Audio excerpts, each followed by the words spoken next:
morning, afternoon, and evening, everyone. Welcome to the 2022 Defense Pod of the FPL Wire, powered by DreamSetGo. I'm your host, Zophar, and I'm joined by my co host, Lateriser. This is the big one, isn't it? A lot of good options in defense this year. Yeah, it's a big one. I think we have a lot to go through today. Lots of visuals, lots of talking points, I reckon. And a little bit of a limbo I'm in because I'm not going to that FPL website. I'm not going to that FPL page. And just waiting until the Community Shield and the Spurs game on Saturday before I head to Tinkertown. You've been tinkering? What's been up? There has been actually a lot of change. Robo Diaz, I can't get myself not to have a Spurs wingback. That's annoying me a little. I've always had the Chelsea wingback in there as well, so removing that has also freed up a bit of funds. I've now switched to a back three. Not sure if I want to go to a back four. Properly in Tinkermode, but that being said, I would still say 7 out of 15 spots in my squad are locked down. Right. Like Andreas Pereira is probably one of them. Neko is one of them. Salah, Cancelo, Trent, etc., etc. It's just the other guys. Got it. Probably I did a draft maybe on Tuesday when I came on the wire, and that's the draft I'm still with. I haven't gone to the website after that. So let's see where we are. Also, just want to mention, because I was going through our channel today and I saw there were 13,000 views for the forward spot from last year. So guys, if you guys are, watching our content, make sure you're watching this year's content because it's more relevant. Everything last year wasn't relevant. So just wanted to say that it amused the hell out of me. So just make sure you're following the right content. And we're at 19.1k subscribers, and we really, really want to get to 20k subscribers before next Friday. So, just pause what you're doing right now. Click on that like button, click on the subscribe button, and just help us. Right, let's get into the plugs and let's get into it. So let's do it. DreamSetGo is India's first sports travel and experiences platform, offering a range of premium end-to-end authentic experiences across football, cricket, tennis, F1, rugby and golf, among others. From matchday hospitality to VIP stadium tours, from private meet and greets with athletes and legends to exclusive access to their training sessions, DreamSetGo curates the most fulfilling sports travel packages for fans like you. All data you see on the FPL Wire is taken from the Fantasy Football Scout members area. The new improved members area is now up and running, and the new comparison tool lets you compare key stats for up to 3 players. Player projections are also live, and as always, you can access the custom stats table we create or make one for yourself. Sign up for membership today using our affiliate link in the description below. Right, let's go. We're going to start again with Gromit's tables, guys. For those of you who didn't watch our last pod, I'll just explain to you what this is. For every team, we're going to be looking at the rolling XG. In this case, of course, since we're looking at defense, it'll be XGC, that is XG against. And for the second graph, we'll be looking at XGA versus opposition strength. The vertical axis is the XGA, and the horizontal axis is the opposition strength. So we'll be starting off with... Go ahead. We'll try keeping this pod as audio friendly as possible, but we really recommend that for this one, you need to have a look at the visuals just to get a better idea of what we're trying to communicate out here. That's all. Perfect. So we'll be looking at we'll be discussing rather defenders as well as goalkeepers, and goalkeepers is something I'm really quite undecided about. And somebody I am looking at is Ramsdale. So let's start first at Arsenal. They obviously started the season very poorly. As we know, they lost their first 3 games. But then they recovered, and around mid-season, they were around a 1 XGC team. And this continued towards the end of the season when they had a lot of injuries. So I wouldn't read too much into that spike we see in the last few games. I do think they're a very good defensive side. And this is also exemplified in this data chart you see over here. Lot of low sub-1 XG games against the weaker teams. And they do get tonked by the bigger sides. Your thoughts on Arsenal defense, Pranav? As long as their first choice midfield is fit, most of their starting defenders are fit, and they have added, good players in their first team as well as in their defense. And it starts with Gabriel Jesus actually, because they are now going to become one of the best pressing teams in the league, because Jesus is probably one of the best forwards, if not the best, when it comes to pressing from the front. So I think I have no problems with their defense. Really, really reliable.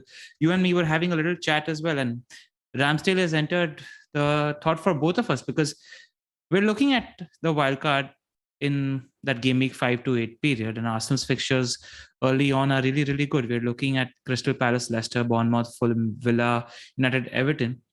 You wouldn't be surprised to see 4, 5, 6 clean sheets out there. And what we know with Ramsdale, I mean, there's a surprising thing. What happened was that he was really, really good for his delta versus the goals conceded, wherein, he prevented a lot of goals, and that happened in the first half of the season.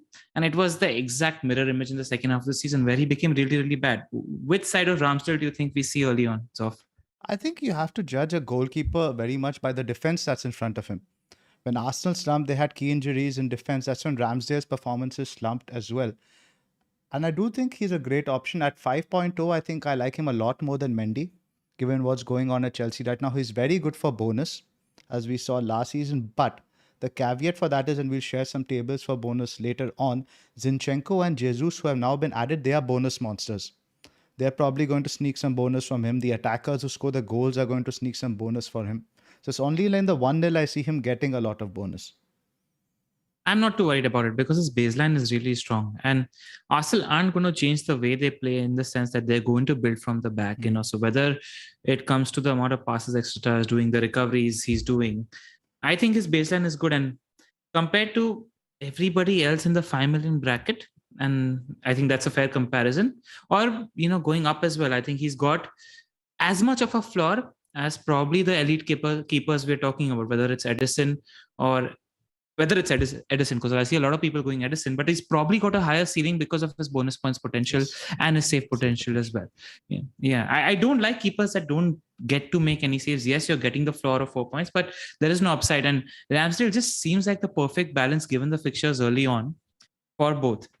Also, I mean, when you're comparing the keepers to the defense, and I'm glad we're doing the defense part together because you get to compare the price points as well. Now, the only real competition in his price point is in the defense is Gabriel and Zinchenko. What are your thoughts in terms of how that weighs up? I didn't understand your question exactly in terms of Jesus. How does Jesus come into there? In Gabriel, not Jesus. So of course, I keep forgetting the 3 Gabriels in that team. So you have to be quite specific which position you're talking about. So what I like about Gabriel, obviously, are the first 2 fixtures against Palace and Leicester.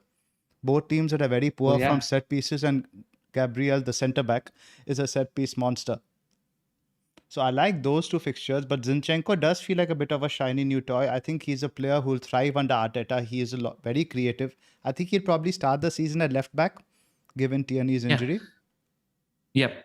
Tierney's, I don't think Arsenal are going to hurry at all with Tierney's injury problems. They're going to take his time.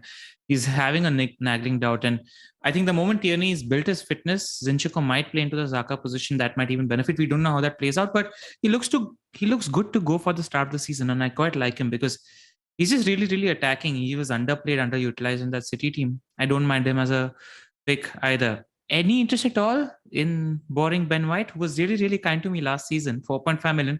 It looks like because of the injury problems, because Tomiyasu is having some injury problems as well, it looks like they could be starting the season with Saliba and Gabriel as center and Ben White sort of, because Arsenal always do the whole lopsided fullback thing where one will bomb forward, which I'm assuming will be Zinchenko, and one will be forming that third CB. And White's good for that role, but at 4.5 million, do you want to go the value way with that pick?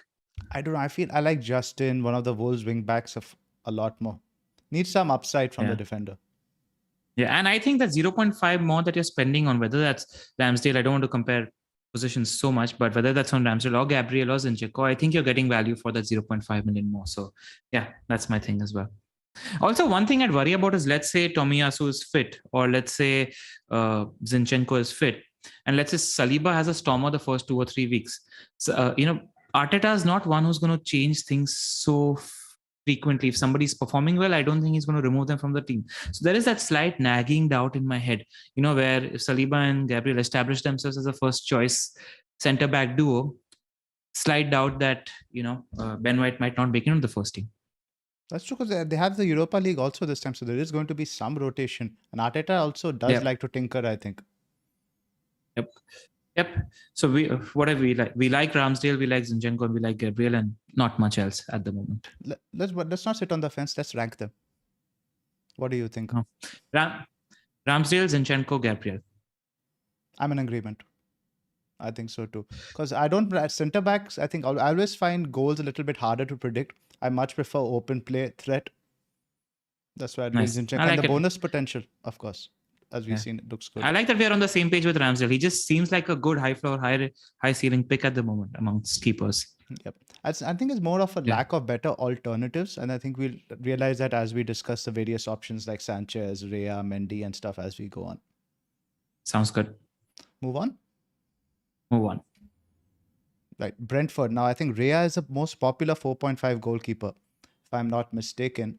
Now, they also, Brentford, their stats always were a bit weird. They were always strong defensively with the underlying stats, but always seem to concede the odd goal. As per the data here, they're around 1.5 XGC for the most of the season. They had a bit of the improvement towards the end. That's when Eriksen was playing.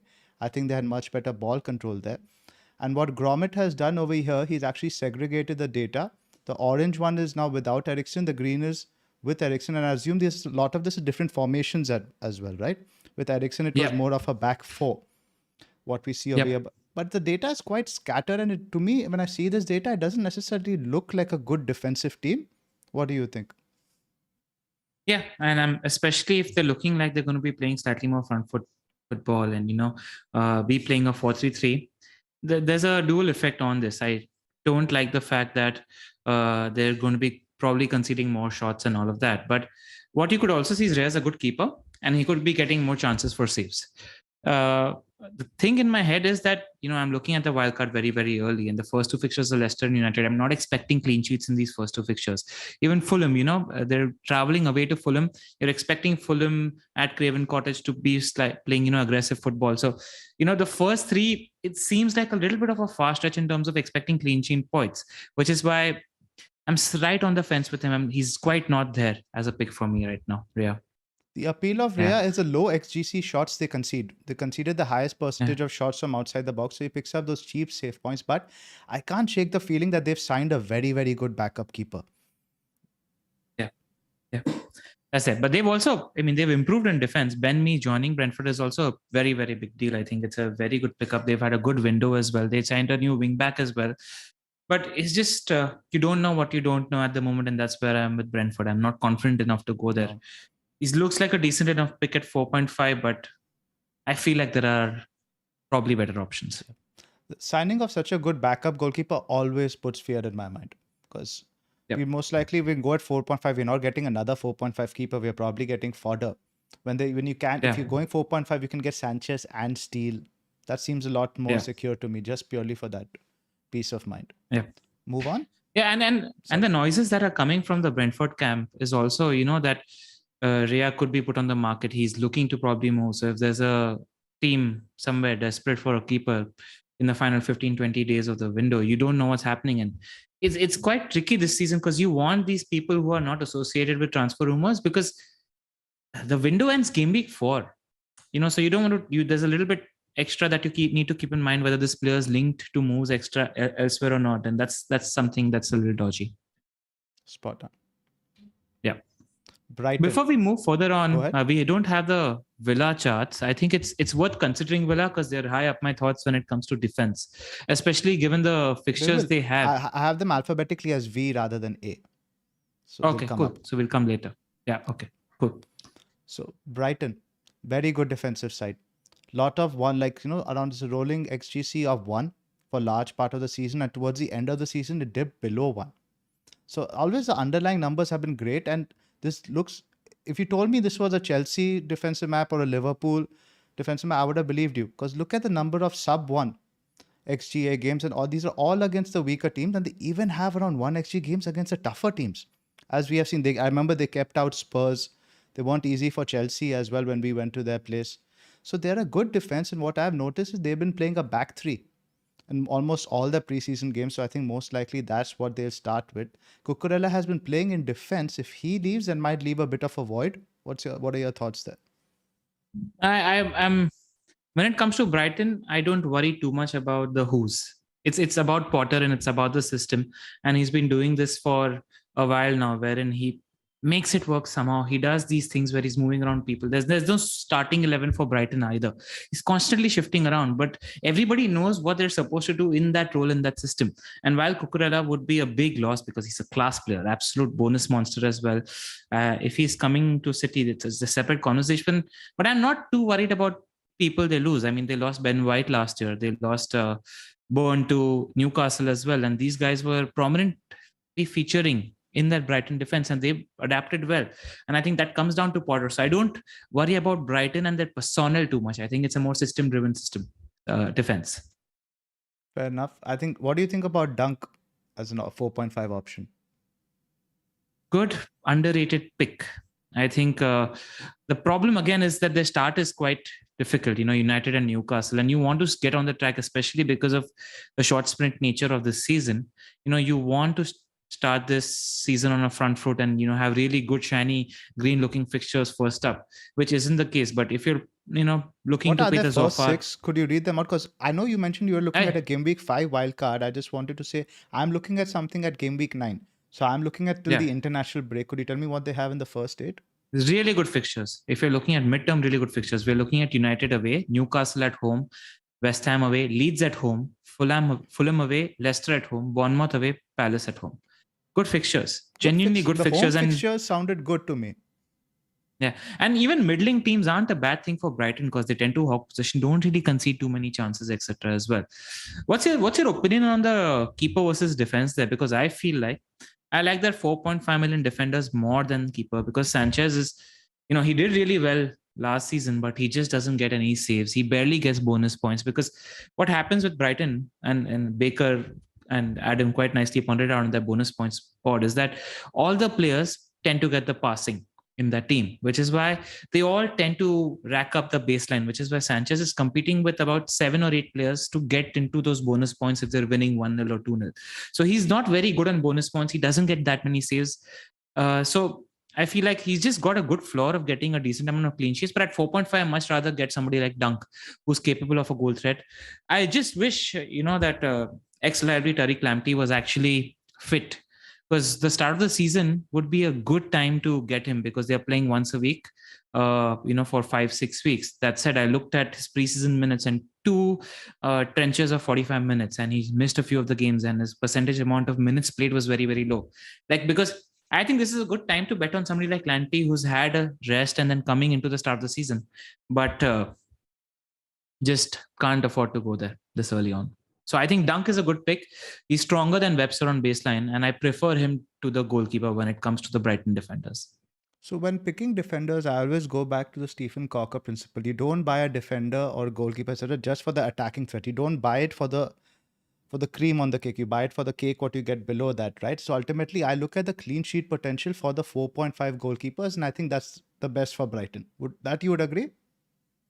Yes, amongst the 4.5, that's by a distance the best. Right. So that's what I value. Now, if you don't get the saves bonus, I understand this a little bit, but ultimately, I still like him more than a Melier who we saw. He had a good season even under Bielsa, if I remember right, but he relied a lot on those 11-pointer games. Yeah. So that's just where I don't mind a Bob Sanchez. If I go for a 4.5 keeper, I would likely go there, because I also like having the backup there as Steele. I worry about things too much, and I just can't go myself with Rhea with that other guy sitting there in the wings. Yeah.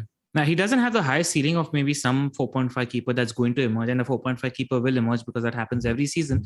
But he's got a pretty good floor, and that's on the basis of the amount of clean sheets that they're potentially going to keep. Right.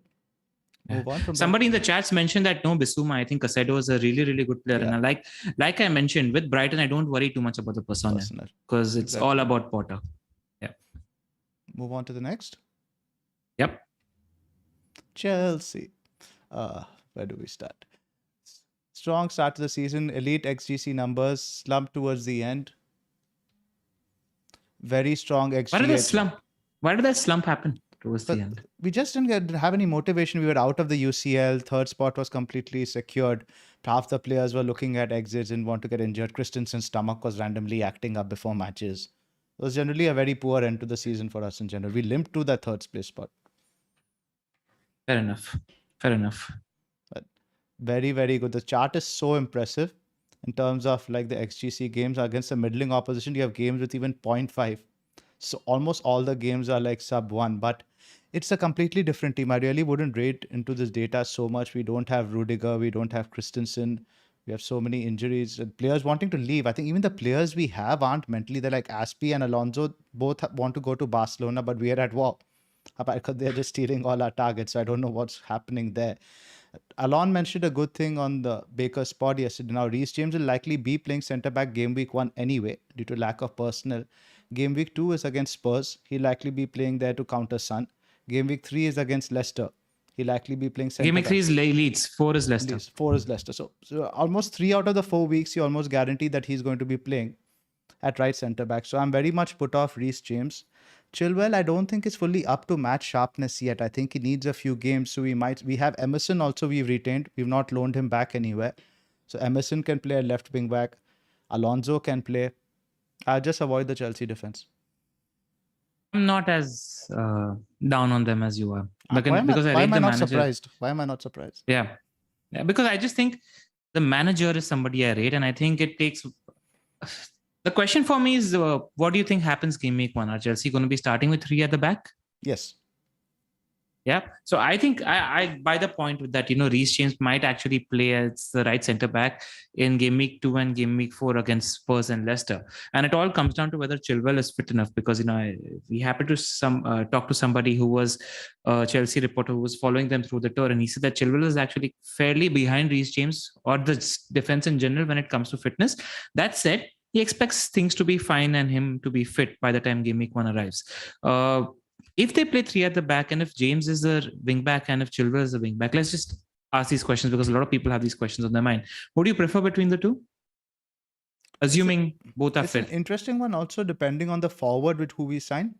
If we had like somebody an aerial threat like we did Lukaku last year, I'll say James, because as we've established earlier, James is more creative, where Chilwell is a lot more like Alonso, who has more of the goal threat. It's a very clear demarcation in that sense. But currently with Havertz in there, I'd probably prefer Chilwell, because I don't know how Sterling is going to affect Chilwell on that side. I think it's going to be a lot how we see Diaz freed up space for Robbo. We might see similarly for Chilwell. So I think given the current setup, if you're telling me both are starting, and there's also the security, right, of Chilwell. We don't know. Any game you could see James put out a centre back. Chilwell is either not going to play or he's going to play at left wing back. Yeah, he's pretty much a forward. There are certain defenders who just have a natural tendency to find themselves in goal scoring positions. They smell it. Alonso had that. I think Chilwell has that. There's another 4.5 million defender who has that we're going to be talking about later, but which is why I just prefer Chilwell. Yes, James is great. He's shown tremendous quality. He's probably fitter than Chilwell at the moment. And he's got way high bonus potential, because the baseline bonus, which Baker spoke about on his pod, is way higher for Chilwell compared to, is way higher for James compared to Chilwell.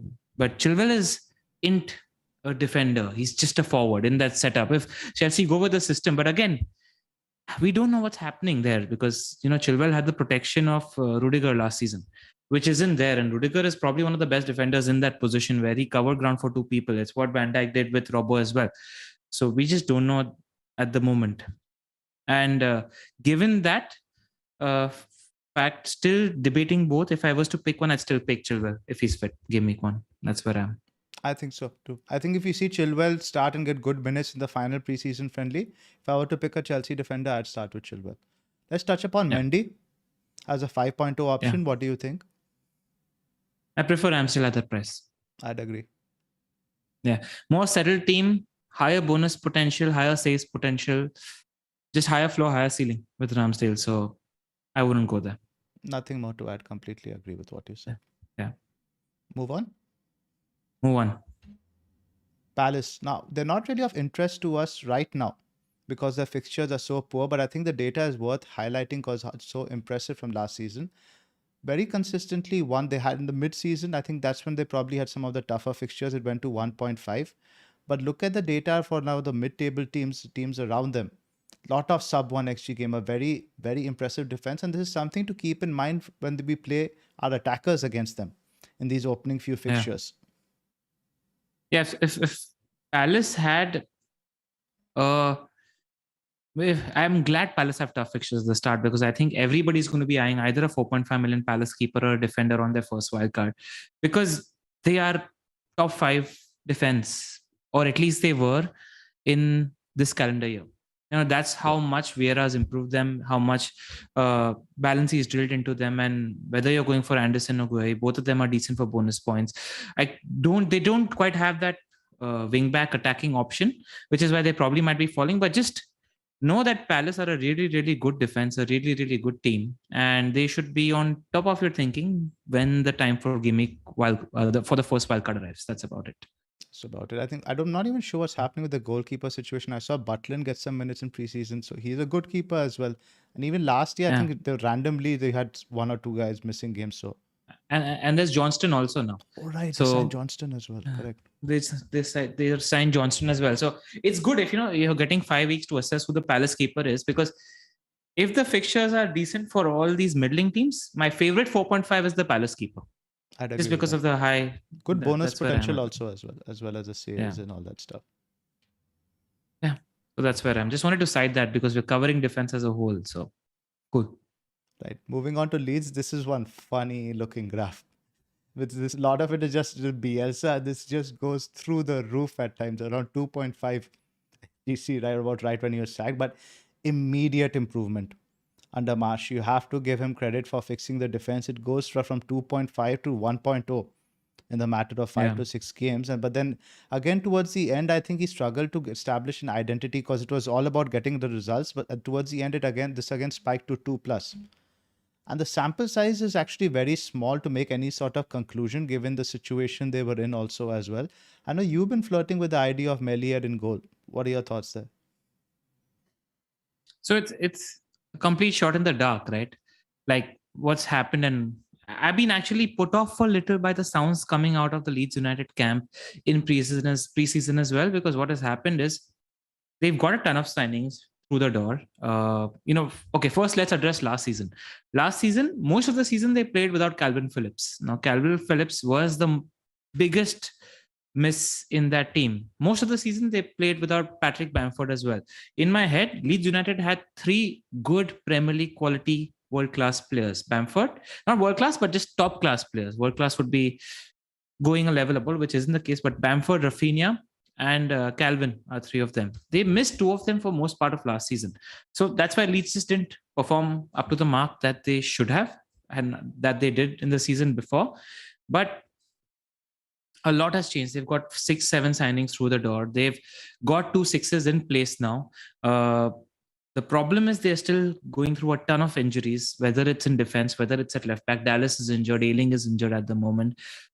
So I'm not as bullish as I was earlier. I thought things would have, if we came through the preseason, given the fixtures, knowing that, okay, you know what, Marsh has found his first team. Half his defense is injured at the moment and half his attack is injured at the moment. James is suspended for Game Week 1 as well. So it's a little bit of a very dodgy situation out there. Why I'm still flirting with Leeds United is blind faith in the fixtures. And it's a shot in the dark, when... And Alon spoke about the bell curve yesterday on Baker's Pod, and the bell curve is a good example to illustrate here, where I feel like Meslier's ceiling could be very, very high. He needs a couple of games where Leeds somehow managed to keep a clean sheet, and those are probably 8, 9, 10 pointers. Given the number of saves he makes, given how high his baseline is, people forget that the year before last, he was the 3rd highest scoring keeper in FPL. That said, we just don't know what Leeds are at the moment. It's a shot in the dark with a very high ceiling, and that's all it is. In Hindi we say it's a tukka. It's a gamble. That's about it. But it's a gamble with a high upside. And his floor, I won't be surprised after Game Week 5, he has 5 points. I won't be surprised after Game Week 5, he has 30 points. That's how wide his bell curve is. That's how wide his range is at the moment. So that's where I am with Messi. They've also made a lot of signings. It's just whether you're willing to roll the dice. In defense, I think they've signed like a new fullback who's interesting. I think he's priced 5.0. His name escapes me right now. He's apparently very, very attacking. Yes, I'll just look. I think it's Christensen or or something like that. Yes, it's a Scandinavian name. Christensen, who's done really, really well. But I'm never paying 5 million for a Leeds defender until he's scoring 3 goals in 6 games or something like that. Until then, not even touching a Leeds defender for 5 million. 4.5 million, I understand the value in Meslier, and he's a punt, let's face it, but an exciting punt if you're not really gambling anywhere else in your team and want to have some fun. That's about it. Are there defense to target? Because One of the reasons I'm keen on Neto is the first two fixtures, Leeds and Fulham. Are they possibly a defense we can target? Yes, I was actually reading a couple of Beren's reports. And what has happened is in the 4 preseason games that they've had, they've been constantly caught out on the counter. Constantly. If you're thinking of counter and Wolves, Neto comes to your head, right? And Podence. Neto and Podence, the especially with Jimenez injury, we should mention that because that's a new development since we did our midfielder spot. Podence could possibly be going under the radar. Yeah. Just, so you're looking at high XG chances for the opposition that faces them. Yeah, team to target until we know otherwise at the moment, especially given the injuries that they have. Right, move on. Let's go next to Leicester. Quite interesting. Now, this again, very bad numbers in the mid-season. Around goes to 2+. That's a lot of injuries. Their focus was on the Europa League. Some improvement towards the end, leveling out at around 1.2, 1.3. Again, I don't know how much we can read into last season's data primarily because of A, the injuries, B, the fixture congestion, which they had to face. But one thing you know is that a Brendan Rodgers side will always concede from set pieces. I know he likes blaming the personnel, but I don't buy into that. There has to be something on the coaching side as well. And the data is middling. It's not that great, but let's talk about their options this year. I think is primarily Justin, who is of interest. Justin and Pereira both are 4.5. So I've looked into them because, if you're trying to fix a 3 member into your team, you need to find a 4.5 gem or two. And Leicester are right up there when it comes to my thinking. It's interesting that your team is actually in the race for Fofana, because that then again changes my perception of Leicester a lot. Because if it's Evans and Fofana who are going to be starting for Leicester, they're two really good defenders.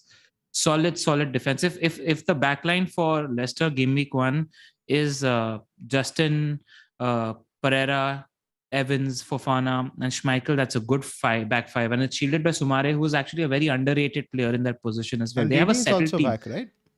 And I don't know what his injury status is, because in that starting team, he's playing Dewsbury Hall, Maddison, and Soumare in midfield, and Barnes, Vardy, and Albrighton. And there's a clear demarcation in that Leicester preseason where he's having a starting team and he's having like a backup team who's playing, and everybody's perception needs to alter, especially Fofana staying at Leicester. So very, very good team. Justin and I've seen 20-minute highlights of these Leicester teams. Justin, fine. He's got that tendency, even in the season when he broke through as an FPL asset, he just has that tendency to find himself somehow randomly in the middle of goal. Do you remember that season? Yes. He's somehow there in the middle. We all expected him to be dropped for Pereira or something or the other at that point. People kept dodging him and he kept nicking these attacking returns. I remember it well. Yeah, and he's very, very attacking. So, if I'm going 4.5, it's actually one of my best 4.5s. But the problem with Justin is that then you need to rotate him with somebody else, because the fixtures read Brentford at home, good.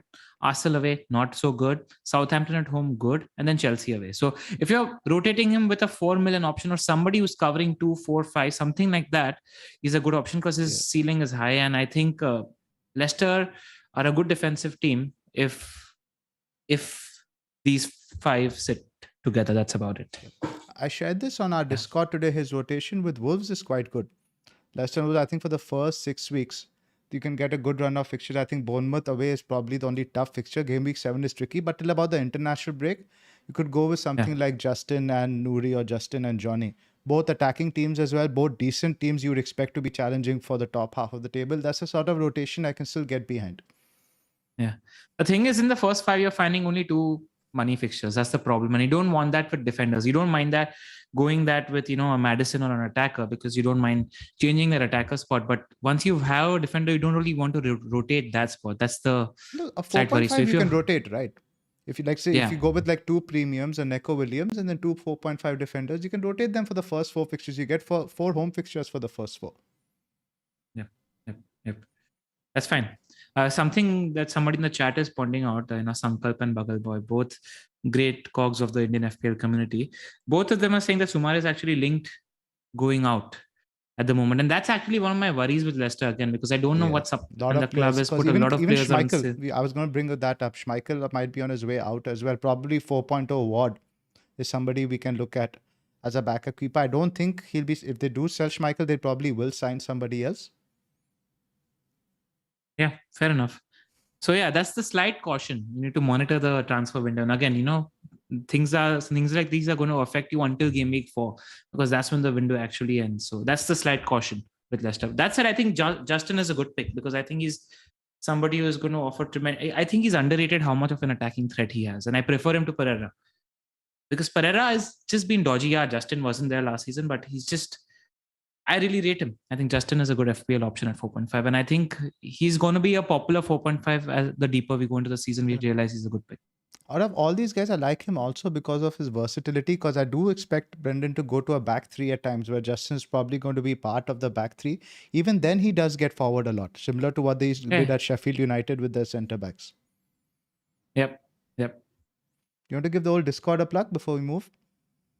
Yes. So yeah, where Discord is growing by the day, and we would love to have you guys over. Basically, if you're becoming a Patreon member or a member joining us, becoming a member on YouTube, you're paying us either 3, 6 or 9 quid for a month, and there is no reason for you to pay 9 over 3, because the benefits you get out of all of them are the same.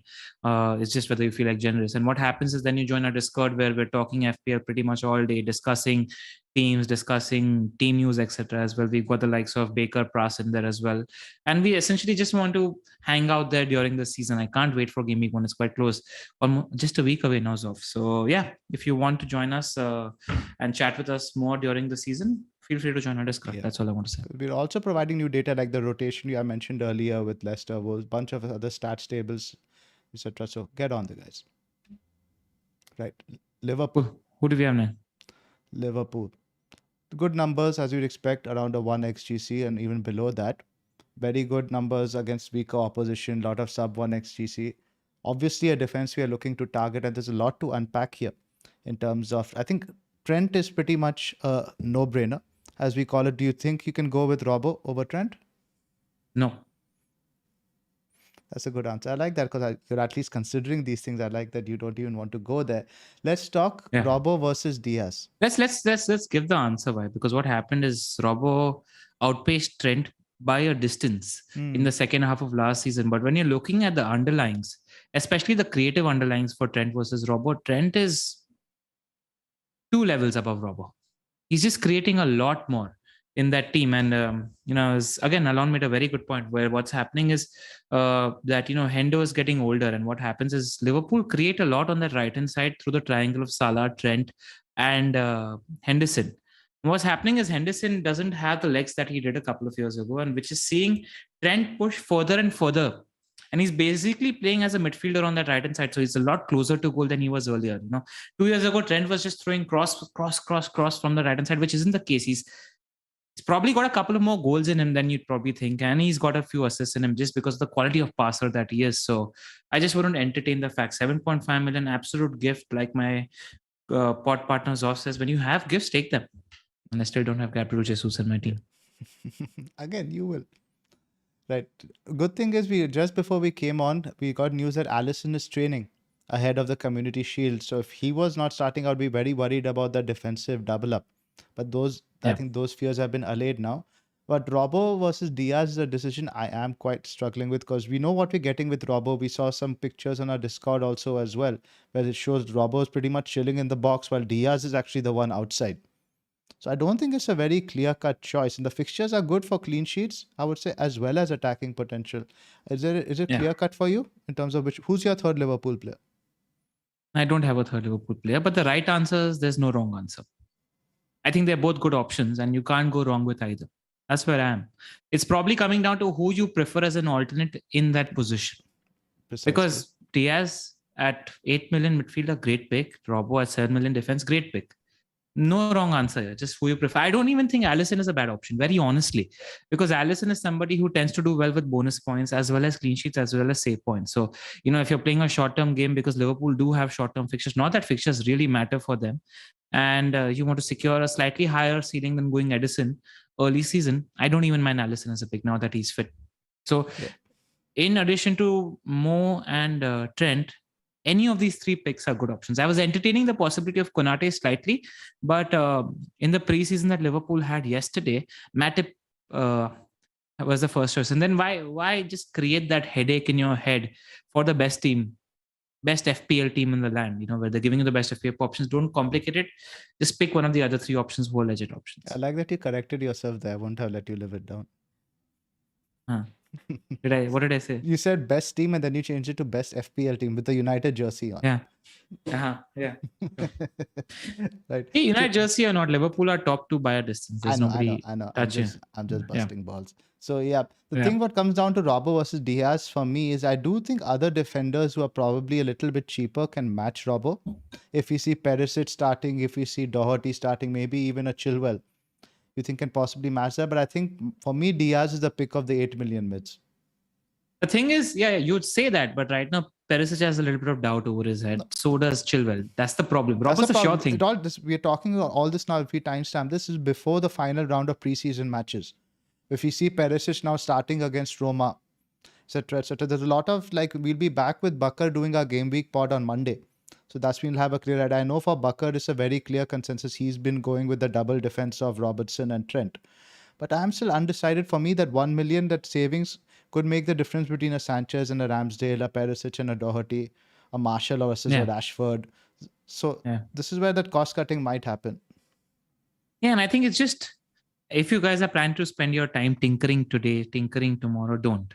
I think this weekend, paying attention to what happens in the last preseason game before game week 1 is very, very important, because it's very likely that the team that the manager plays this weekend is going to be the team that's going to start the season. So a lot of that depends on the information you're getting this weekend. So I don't think there's a point. I think the tinkering that you do on Sunday or Monday is the real tinkering. That's the one that's going to be close to your final draft. So don't bother with that right now. Fair dues. Yeah. What else do we also just a stat on Robbo, something that I read also. In the last 21 or 22 games, if you're counting assists plus goals plus clean sheets, he had 27 returns. It's ridiculous. Average, I think his PPM was close to 8 or something. I remember we got him in around game week 30 and it was returns every week. It was ridiculous. I had him on my wildcard and I'm not generally a Robbo kind of guy. And it's just completely flipped the way I think, because he was beautiful to watch. 10 pointers almost every second, third week you were getting with Robbo. A lot more set pieces, and we'll share some data that we have versus Trent, Robbo and some other guys right at the end when we do our data dive. Yeah. Move on from Liverpool. Just a short thing, that's all. Diaz is, again, a little bit of a wider bell curve in terms of little unpredictability, very high ceiling. With Robbo, you know what you're going to get, for sure. Fair enough. Right. Cool. Man City, probably the best XGC you see over here. Consistently below 1 for the entire season. Only, I think, 2 games where only 1 game entire season where they conceded more than 2 XGC. Very elite numbers. Fixture proof. I think pretty much the most fixture proof graph we're going to see on over here. Cancelo, lock for you? Yes. Same for me, but I do want to try and squeeze in a second one. I've been toying with the idea of Walker, but I can't shake the feeling that he might start Ake against West Ham because of the physical presence. They have so many big guys and set pieces and all that stuff. And Walker is so low ceiling at 5. I agree. Again, it's going to be dependent on what we see on Saturday for me. Because at 5 million, if you just want to, there's a little bit of a couple of meta that has emerged where, people are looking at a very short-term perspective and looking at that 5-2 game week 8 window for a wild card. And then City's first 5 or 6 fixtures, not that they matter, but it's just a very short thing where you're having West Ham, Bournemouth, Newcastle, Palace at home and Forest at home. You're seeing at least 3 clean sheets, and you can say that quite comfortably for a team like City. So a lot of people are going either Edison, despite the lack of a high ceiling for Edison. But he could easily get 20 points, and you're guaranteeing that 20 points for that 5.5 million you're spending in defense. Similar with Walker if he emerges as an option. So that's why people. I even think Diaz is a good option at the moment because he's going to be nailed in that defense, especially with Laporte being injured. So yeah, I think good picks. The only thing is if you're the kind of guy that likes to jump, because there are 2 types of managers, people who like to jump on Manchester City midfielders and people who don't. And if you're the kind of guy who's not much of a risk taker, I think you can easily go double defense. I probably thinking of keeping a spot open because if there is an opportunity for a City attacker, I like to go there. But if you're sure you're not going to touch it, go double defense. That's a good point because you do ideally you're going to want Haaland at some point. That third spot is a tricky one. Exactly. So know what kind of an FPL manager you are and then take it from there. I can't shake the feeling that they're going to sign Cucurella, though they're not going to in the season with like only 2 senior fullbacks. No way. If they sign Cucurella, I think he's going to break the game. That's about it. I think he's a bonus monster, and I can see him fitting in like a glove in Pep's system. It's just wait for his first start before you jump on him. That's about it, because we don't know how long Pep will take to integrate a fullback into his system. That's all. That's it. Move on. Yeah. Move on. What do you think about Edison though versus Alisson and other keepers as an option?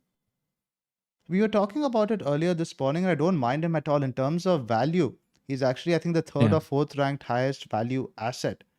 And I think, again, like we spoke earlier, I'm not that obsessed with like these clean sheets, bonus and all that stuff. I don't mind a flat 6 if I'm going to get that consistently, like 24 like points over like 5 games or certain things like that. I think he's a great option if you can find the money.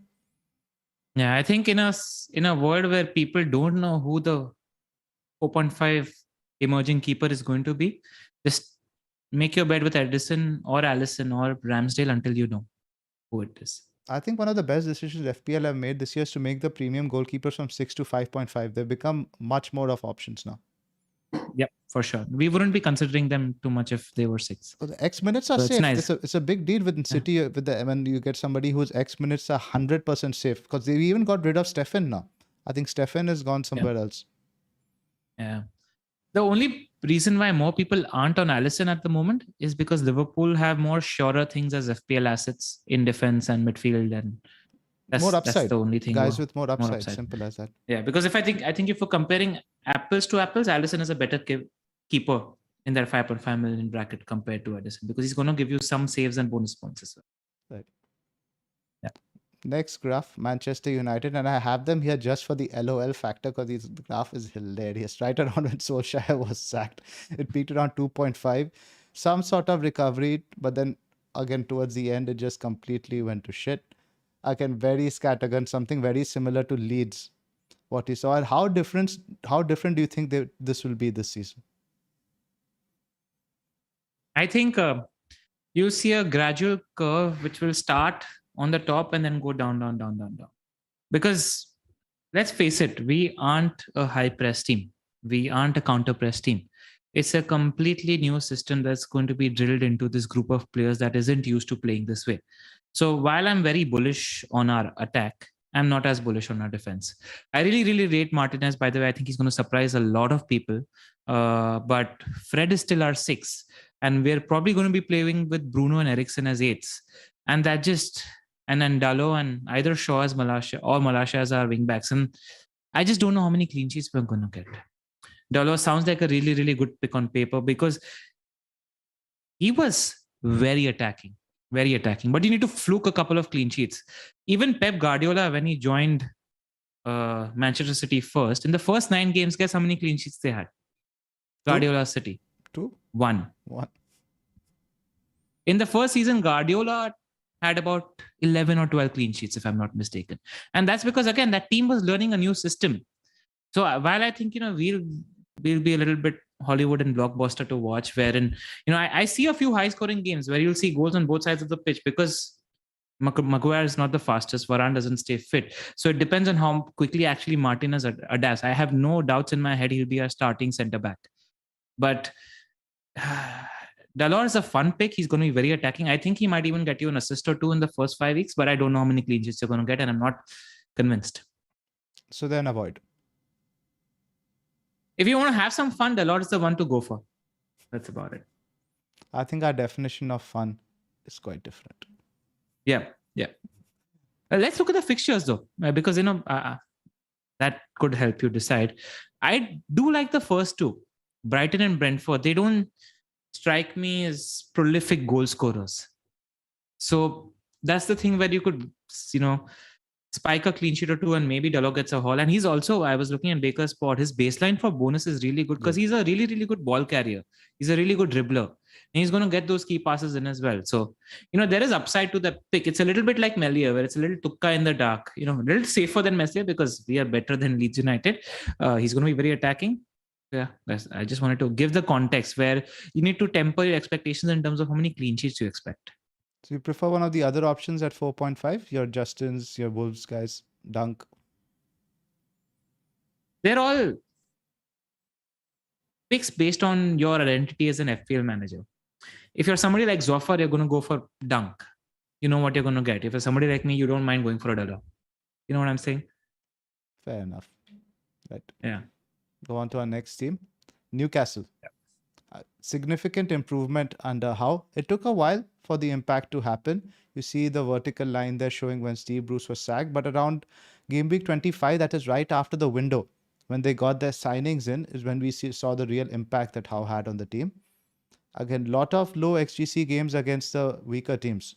A defense you can trust, and I think with Pope being added over there, it gets even stronger. Fixtures Pope and Botman. And Botman, precisely right, the personal, and who knows who else they buy by the end of the window. Great defense, but again, Trippier early on with those fixtures, he wasn't my right in the first draft I made when the site launched, seeing Trippier at 5 mil, but he slowly drifted out of my team. Is he in your thoughts? Yes, very much. Again, in the first 4, there are 3 fixtures in which he's capable of double digits in my head. Forest, Brighton and Wolves. No, I don't see Forest, Brighton and Wolves I don't know Forest, but it's a first home game at Newcastle, so you like to think that they'll keep it tight. Brighton and Wolves away also, even though it's away, they aren't prolific goal scoring team. So I think they probably keep a clean in one of the two. And then I think people who didn't play FPL maybe 3, 4, 5, 6 years ago don't know the kind of quality Trippier has on the ball. Like 4 free kicks or corners that somebody else gets is equivalent to 1 free kick that Trippier gets, just because of how good he is. Like, people don't know the quality that Trippier possesses in that foot of his. So yeah, very, very good pick. And I think because of Newcastle, who will be pretty stable against anybody as an opposition, because Howe has got that system drilled in them. I think he's a good pick. I just think he's a good pick. And in no world, whatever the fixtures, I can say is Trippier a bad pick. He's a good pick. Yep, I agree he's a good pick, but then we'll talk about the rankings for these mid-price defenders right at the end. We'll do a ranking for each bracket. We'll do premium, mid-price, and if I'm curious to see where he ranks compared to the Villa guys and the Arsenal guys, stuff like that. Yep. We'll have that discussion. Because if you're going Ramsdale, I don't mind Trippier. You know what I'm saying? Like, yeah, exactly. The combinations really is something you need to get into that over there. Right? Spurs got 2 assists in the last preseason game as well. He did. And it's not about him getting 2 assists. The first assist that he got in that game, he was like very, very close, almost on the edge of inside almost the D-line when he passed the ball. And it was a cutback. It wasn't. That's what Trippier is. He's smart. He knows where he's passing the ball when he's getting in those positions. He's quality. Speaking of quality, Antonio Conte Spurs. Very consistently defensively good until their slump around their game week 25-30, but then reverted back to a sub-1 XGC team. A Conte team is always going to keep clean sheets. There can be no doubt about that. And given how attacking their wingbacks are, I think it's really a team we want to invest in their defense. But right now, as of the time of recording, they haven't played Roma there. So there are lots of ifs and buts about who's going to start at wingback. What are your thoughts there? You don't know. Simply, I feel like given what we've seen in preseason and the noises coming in from the Spurs camp, I feel like right centre back is going to be Lucas Moura starting the season. Right wing back. Is right wing back. I don't think it's going to be Doherty. He got a little frozen out in that previous. He didn't get a single minute. So I want to see what happens. I was reading Alistair Gold's article. He's the journalist to follow for Spurs. Really good journal. And he was like, he's not quite sure what's happening with Doherty, because I was expecting he's going to be starting the season. If he's fit, Doherty was spectacular for them last season.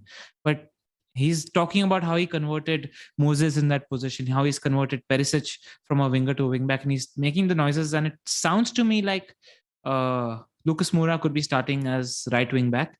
And left wing back, let's just say if Perisic is playing 60 minutes against Roma, he'll be in my team. I agree. I'm willing to forego one game if he misses. Because from what I saw of his limited minutes, he's so good. His end quality is just so much superior to everybody else they have. I do have a feeling they're going to try to rush him back. And the Chelsea game is a big one.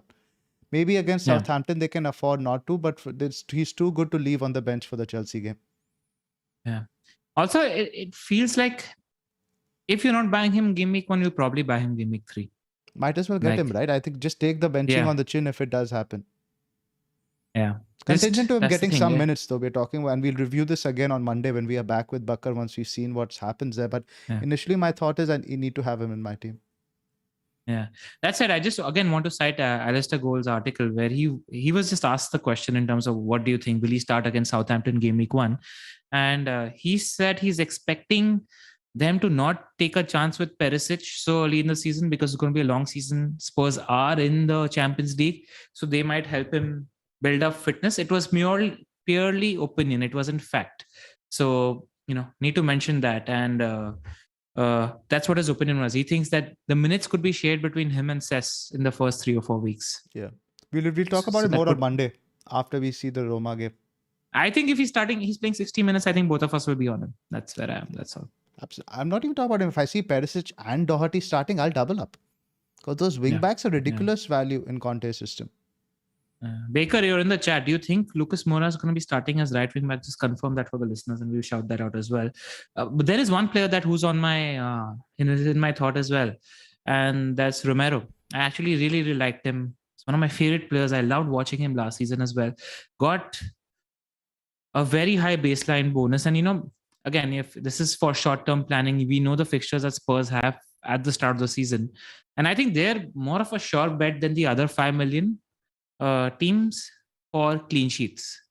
So they've got Southampton at home, Chelsea away, Wolves at home, Forest away, West Ham, Fulham.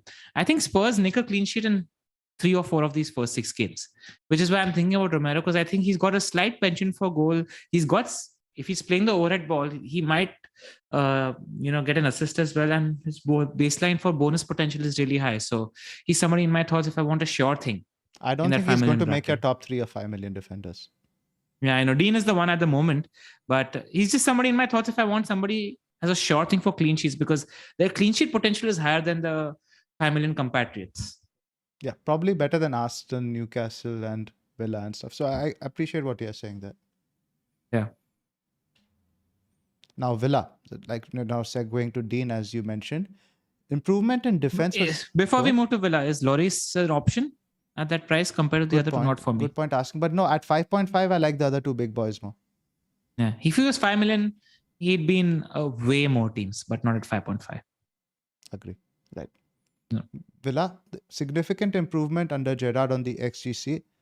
Pause. Sorry, I cut you again. Baker just replied, think we'll know after Saturday for right wing back, but Conte doesn't do things for fun. It's for a reason. He's implying that it looks like Moura could be the one who's starting the season at right wing back for Spurs. Yeah. And that's what we expected. Remember last year also we were talking about, that's what he did with Victor Moses. It's just something he does. Yeah.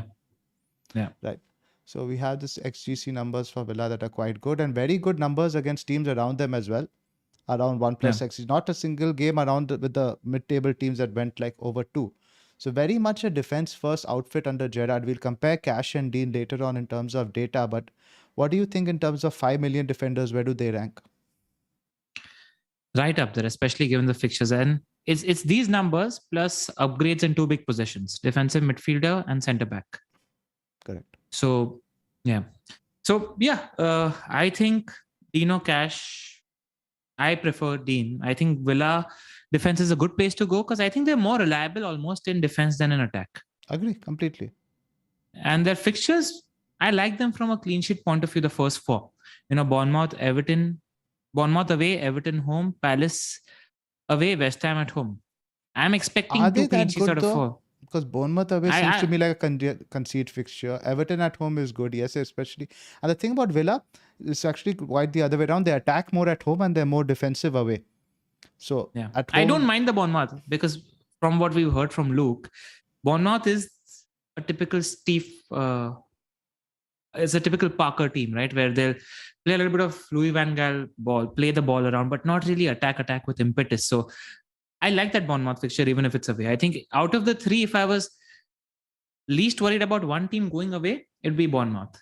I think Fulham and Forest might play more attacking football than Bournemouth. Fair enough. Where you are on Cash versus Dean? Dean. Was on Dean last season, will be on Dean now. I just think he's a better player. I just don't... it's similar to what Chilwell is for Chelsea, where Cash is the Chilwell. He finds himself in goal-scoring positions. But again, there's a big difference in quality. And Dean's on set pieces. I think Dean is going to be better on bonus points because the number of crosses he's going to get in. The volume of crosses he gets in is really, really high. And Again, I know we've seen him for Everton 3-4 years ago. People don't realize the quality he possesses. I think he's got a wonderful left foot, and I prefer him. Right. I think we just had some Zoom issues again. Let me just get back over here. No complaints in the chat so far. I don't know. It says here I've been signed out.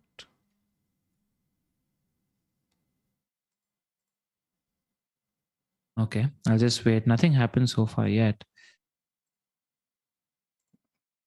Let's just keep going, I guess. Yeah, nothing's happened. We'll cross that bridge when we come to it. Zoom's working for me. I can see you in the window. It's all good. Cool. Okay, cool. So yeah, that's where I am. I just prefer Dean. I do want to point out that Tyron Mings at 4.5 million is an underrated option. Because again, if you're playing a short-term game, a 4.5 million option who's got good fixtures for the first 4 fixtures. Nobody else really matches that criteria. He doesn't have any upside when it comes to attacking. Yeah, maybe you spike a goal on a corner, but 4 decent fixtures at 4.5 million is decent.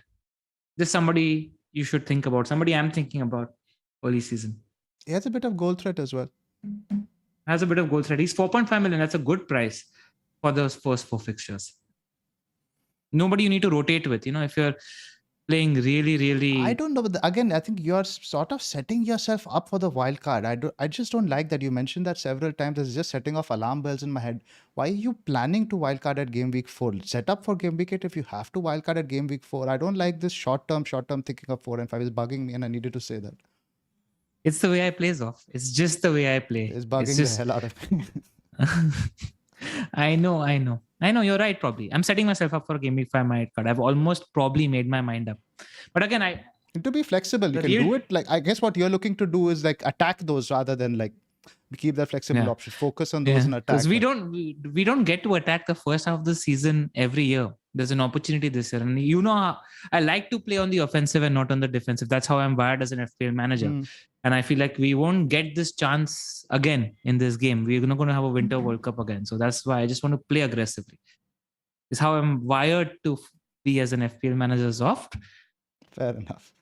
Yeah. I thought you were going to go to a full template LR, but let's see how much of that changes by next week. How much of that changes on Sunday is a different thing. And again, you #pod partner, right? So I do take in what you're telling me. Maybe I need to zero in and hone in on that a little bit. So yeah, while I'm tinkering, I'll keep that advice in mind. Final team, we're going to look at the charts for our Wolves. Very good numbers, but again, the numbers are actually not that great. If we look at this XGC chart compared to the goals they conceded, look at the massive gap in the middle. Well, they overperformed. They were averaging close to 1.5 XGC for the games where they conceded under 0.5. So maybe our just like perception of Wolves as an elite defense is just skewed by the performances of Jose Sa over that period. Maybe they're not an elite defense. I don't think they're an elite defense. I just don't think it. You see the chart here, that looks like a rubbish defense, if you ask me. Absolute, sorry about that. Absolute rubbish defense. And now they're going to be playing slightly more aggressive football if they're going with a 4-3-3 and not a 3-5-2. So that has me worried more about their defense. If Sa was 4.5, I would actually probably go there as the keeper because he's going to get saves. He's shown potential, etc. as well. But look at these numbers. I don't trust their clean sheet potential. If you're doing the Tukka bet on a Wolves wing back, Tukka as in gamble, I think everybody should know Tukka because let's use that in the pod. Let's add a little bit of Indianism to this. But if you're going to do that, then you'd much rather roll the dice on Diego Dalot, I think, because better team at 4.5 million as attacking, if you ask me. So if you're going for a 4.5 million, I prefer the Leicester and the United guys compared to Aït-Nouri or Johnny. Aït-Nouri is really attacking. And if you're picking between Aït-Nouri and Johnny, the problem is Johnny's more nailed. Aït-Nouri is more attacking. And there is more at threat once Semedo comes into the picture. So that's a little bit of mud information I wanted to add. Yep. Currently, I'm leaning towards Nouri because I think he's probably... Usually when most teams play wing backs, there's like a clear diversion in terms of one attacks more than the other. And I see in the current two, Johnny being much better defensively. So if they have to drop into make a back 4 in possession or like back 5 in possession, things like that, that's probably Johnny who'll drop further back. Yeah. So initially I'm leaning towards Nouri because he's also taking some set pieces now, if I remember right. Yeah. It's just also, I feel like, the fixtures, how they look on the ticker a little bit deceptive. Like the first 4 teams that they have, from a defense point of view, I don't really like it. Leeds, Fulham, Spurs, Newcastle. I think they're decent attacks. They might look a little greener and bluer, whichever ticker you're looking at. But all these teams like to play football, are capable of scoring goals.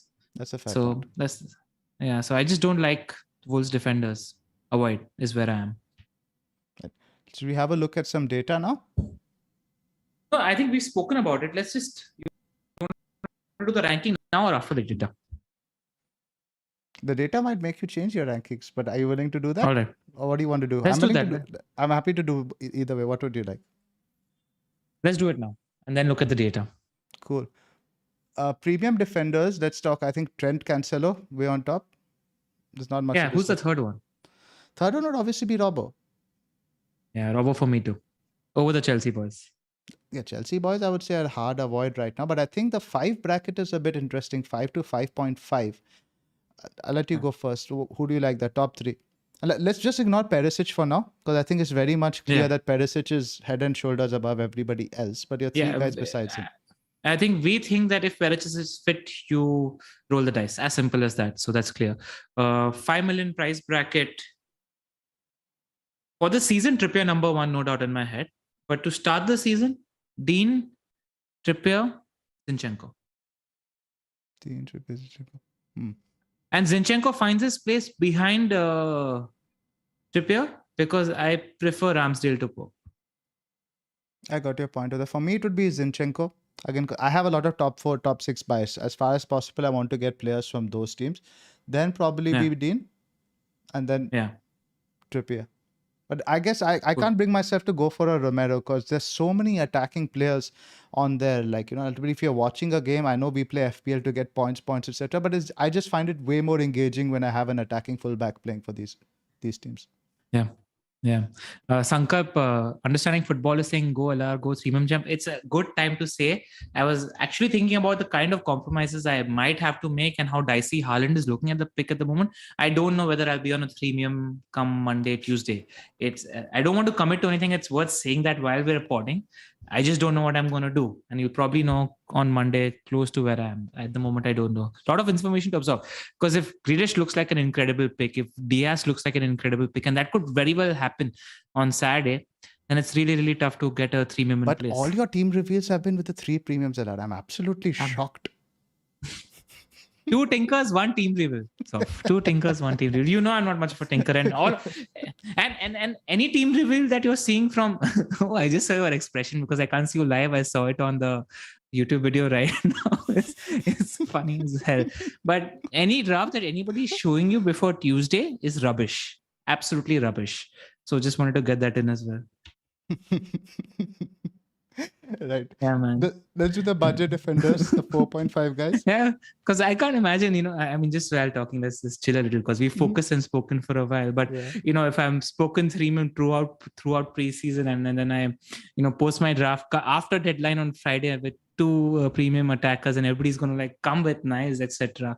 I had that happening to me actually, where with the season I went no more Gameweek 1. There were 20 people in my DMs telling me we went without Mo Salah because you went without Mo Salah. And in my head, I was sad about Mo scoring a Gameweek 1 hat trick, but I was happy that people who were just blindly copying got punished. So let's just say that it's just not the poor we are. Cool. Right. 4.5 million defenders. How do you want to rank? You go first on this one. Justin, Johnny, Dunk. Or maybe Nuri. Johnny can be Nuri, but whatever. The Wolves guys, Wolves wing back, Justin, Dunk. Justin, Delo, Dunk. So you don't fancy the Wolves wings backs? I guess you're right. If you're going to play a 4, I'm probably less interested than they are if they're playing a 3. I don't fancy the Wolves back. I actually thinking a lot more about Mings. If I end up going Trippier, let's say, and compromise on that Dean, if I'm going premium, etc. as well. Mings is in my thought right now because first 4 are good. Let's do goalkeepers as well. And let's leave out the big guys, obviously, or Alisson and Edison we've discussed. There's no point touching that. Let's talk at 5 and 4.5, your top 3. Top 3, no. Top 2 is enough, I reckon. Top is enough, I reckon. Ramsdale is my clear favorite in the 5 million bracket. Let's do top 3. Why not? Because people like to have options, right? In case of their money and all that stuff. In the 5 million bracket, White, then Mendy. This big team bias. Who and Mendy? Sorry, Ramsdale, then Mendy. Big team bias. Ramsdale and Mendy. For me, obviously Ramsdale, Sanchez. I don't think Mendy is going to be worth the money. Sanchez is 4.5. I thought we were doing price wise. No, that's what I said. We combine 5 and 4.5. Okay. Combine 5 and 4.5. Ramsdale still first. A tough one. Keepers is a really tough one. Exactly. That's why I wanted to spend some time on this. Who do you go second? Sanchez is clear second for me. It's a third that was debate. I was going to say Rhea, but again, that goalkeeper who's sitting in the wings is probably worrying me. What about Pickford? What are Everton's fixtures like? The first fixture is obviously Chelsea, but the other fixtures are bad. But Lampard's defensive performances have not been very inspiring. I'm not keen on Pickford at all. I'll probably go Melier, I think, as a third. He's a little bit of a save and a bonus monster, though. Yeah. He did really well towards the end of last season. But I don't know if the things that Lampard did last season, to save them, are the things he's going to continue with this season. Absolutely not, because that's not his identity as a manager. That's not his identity. So we don't know with Everton at the moment. That's my problem. So yeah. I don't know with keeper. We haven't given an answer. So I want to say Melier. I want to say that. I feel like have a bit of fun, but just know that it could go incredibly wrong. I know. So we have this table up here. In fact, we'll help you guys with some goalkeeper data. This is from above. Pause. Go ahead. Before the data, there's a couple of defenders actually we need to discuss because there's some teams that we haven't discussed. Just want to touch upon Neco Williams. I think he's an incredible pick. If you're going 4 million, he's by distance the best 4 million defender in this bracket. I don't think Patterson comes close to the kind of pick that Neco Williams is because he plays wing back. He's going to be very, very attacking. And I think he's playable in 2 or 3 of the first 4 fixtures. So, if you're sitting down with your team on Sunday, when you're tinkering, you need to sort of try seeing if you find a rotation because Forest's fixtures read Newcastle away, West Ham home, Everton away. These 3 are, playable fixtures for Williams. And then you decide who you're playing in position otherwise, because they've got Spurs at home in Gameweek 4 and they've got City away in Gameweek 5. Then again, the fixtures are nice. If you're playing the long-term games off, they've got Bournemouth at home, Leeds away, Fulham at home. So he's one of the nailed players. He's one of the nailed players in my team right now, Neco. Yeah. And we haven't mentioned it. So just make sure that your Neco is great at 4 million. Don't touch anybody else in that price bracket. There are a lot of people looking at Patterson, but I think Everton have now signed Vinagre, who's probably going to be playing over there. So I don't think Patterson is going to be an option for us. And there are so many good 4.5s. I don't know. Probably if you want to spend in defense, especially too much value there to leave a dud spot like we did in previous seasons. Plus is don't give up on Chelsea, guys. Mendy. Plus, we discussed it. I think we just prefer Ramsdale in that 5 million option. United guys are obsessed with Chelsea. I don't know what's wrong with you guys. Okay, we're going to do a quick dump of the review of this data over here. We're already around 80 minutes. Yeah, go for it. So in terms of what I have over here, just wanted to show the bonus points. Now, this is ranking. You see the guys in each category are ranked in gold, silver, and bronze. This is from above average FPL's recent pod. So Alisson comes out on top in a lot of categories. So you can see why we appreciate him over Edison. Now, in terms of bonus, Ramsdale also did very well. But again, that might change as we mentioned with Zinchenko and stuff being added. This is another table created by FPL Milanista on Twitter, who recently signed up as a PP on the Scout as well. This is now ranking defenders in terms of their goal threat. Similar thing followed as the previous one, silver, bronze, and gold. Cancelo comes out on the top for a lot of categories. Cash is second for touches in the penalty area amongst all defenders.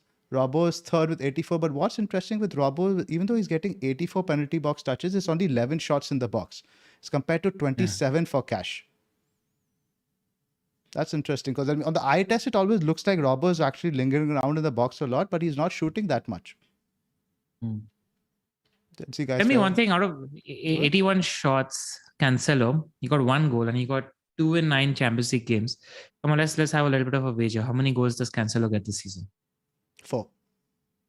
Oh, yeah, I think he's good for 4 or 5 goals. Imagine he's got an even higher floor. You're saying 4, I think he gets 6. His XG is 5. So yeah, I'm being definitely more conservative. Yeah. I'm calling 6 because reverting to the mean and all of that, right? So yeah. They're not very big chances because you see he's had only 4 big chances all season. That's very low. Yeah, but he's a good shooter. Yeah. He's a good shooter from distance. So yeah. Good. Yeah. I think the only goal he did score was that spectacular one against Newcastle from distance, right? He doesn't score those tap-ins at all. Suddenly, I'm just feeling this heavy weight lifted off me because I think we've done all the heavy lifting we needed to do in preseason. Yeah. And, the midfielder pod, the forwards pod, the defense pod. If you guys haven't seen it, we're covering how we covered defense in this pod. We've covered midfielders and forwards at length. We've covered promoted teams at length. So just have a look. Make sure you're looking at the 2022-23 pod, not the 2021-22 pod. So just wanted to add that, and let's move into the Q&A. Yes, let's do I just want to do 1 more minute on the creativity as well for the minutes per chance created, guys. Over here, Trent, absolute monster. Just look at that, gold across the board. This is why we're talking about Trent being non-negotiable. Robertson is silver in terms of lot of chances created as well. Again, emphasizes why he's so good. James is up there. Shaw is another name. I think if he can get some consistent performances, consistent defense, I think he's a player we'll be looking at again at some point. Right. Now we can start with a Q&A. Send us your questions, guys. Ali Iqbal is asking, love from Pakistan, where is Big Daddy Bakar? Big Daddy Bakar is back with us on Monday for the Game Week 1 pod. He has quite a few. But do you know where he is today? He has some other commitments. That's what he told us. I went into his DMs. I asked him what's up. He's like, recharging my batteries, bro. Whatever that means.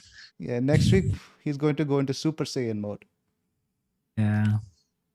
Okay, would you guys rather Ramsdale plus Diaz or Edison plus Perisic? Edison plus Perisic. If Perisic is fit. Edison plus Perisic, yeah. Yeah. Karan is asking 4.5 keeper and Perisic or Ramos and 5.2 third defender. This is something I'm wrestling with as well, and I don't think I would compromise on Perisic. You're going to want him. Same. Once you see him play, you see him start 90 minutes, I guarantee you're going to want him in your team. Agreed. Zoff, talk to me about Sterling. He's my Game Week 1 punt and maybe even captain in Game Week 4 or 5. Haaland doesn't look good. I don't think you should be investing 10 million there on a Chelsea player right now. There are much better options. I would even look at Bruno over Sterling from what I've seen in preseason. But that being said, he probably looks like the best option in our attack because I think he'll be providing the goal threat with Havertz dropping deep. I think you get psyched out a little by Chelsea's off. Like, I think you're too emotionally invested. It's true. Yeah. Absolutely spot on. I'd rather it's similar to with what most people. I already have enough skin in the game when I watch Chelsea. So when they do poor in FPL, it's just disastrous for me mentally. Yeah. I'm not as low on Chelsea as you are. I just think it's a very extreme point of view. You've got good players. I trust the manager a little. That's all. Neil sent a super chat. Combo wise, Rams plus Johnny or Melia plus Trips? Melia plus Trips. Yeah, probably. Yeah. But the right answer is Rams plus a better 4.5. Neither of us rate Wolves defenders as much. Simon, hey, see, what's up? He's the guy who did design last year as well, set up the colors, etc. as well. He's asking if there's any love for Gabriel. Yes, but we prefer Zinchenko and Ramsdale at the 5 million Arsenal defender bracket. Absolutely. Yeah. Pras is asking, will you ever play Neco Williams over Andreas Pereira? Let's see the fixtures. Game week 1. The Fulham have Liverpool at home and NFO have Newcastle away. I don't mind playing Pereira here. And then there's the game week 4 fixture for Fulham, which is Arsenal away. And NFO have Spurs at home. No, you're not going to play Neco over Pereira here. Agree. Few people are asking opinion on Lingard. We think he's an outstanding. I think we did touch upon him in our previous pod. We touched upon him in the midfielder pod. We did. Yeah. He's a good pick. We think he's a good pick. He, from what I've heard in the planned FPL and Mark pod, they're going to be a split forward. So that's going to leave space for Lingard. And in my head, if you give space to Lingard to run through where centre backs are getting occupied by forwards, he's good in that position. It's the position meant for him. So he's going to be a good pick, I reckon. And that manager is very, very highly rated, Steve Cooper. So, yeah. In terms of formation, where are you on? Just one last question, and I think this is more of a macro strategy. What about a big 5 at the back with something like Trent, Cancelo, Robbo, James, Perisic, if all are fit? No, man, I like too many attackers. I don't think I'll be big at the back. I agree. There's too many attackers I like. And there is a decent bunch of 4.5 defenders offering value.